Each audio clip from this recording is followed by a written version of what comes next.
પણ ચૂંટણી પત્યા પછી એ જામીનદારે નહીં મળે, જેના માટે જામીન લેવા આવ્યા છે ને એ પણ દેખાવાના નથી. ત્યારે આપણે વિનંતી કરું છું, જ્ઞાનીબેનનું આજે મામેરું ક્ષત્રિય સમાજે અહીંયા ચૂંદડી ઉડાડીને અને સાકરને નાળિયેર આપીને જ્યારે અહીંયા ભર્યું હોય, ખરું મામેરું તો 7મી તારીખે કોંગ્રેસ પાર્ટીના પંજા પર જ્ઞાનીબેનને વોટ અપાવીને આપણે ભરવાનું છે.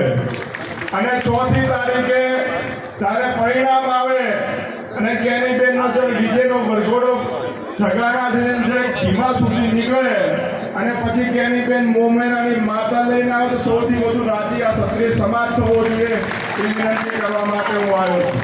હવે બીજા બધા વક્તા કહે છે સમગ્ર આજે માત્ર આ રૂપાલાના મુદ્દે નહીં પણ કોઈ પણ મુદ્દો હોય, ચાહે કોઈ પણ ક્ષત્રિય સમાજનો કોઈ પણ ભાગ હોય, ગમે ત્યારે એકબીજાને જરૂર પડે ને ત્યારે બધા એક જાજમ પર આવજો એ વિનંતી પણ આપ સૌને કરું છું.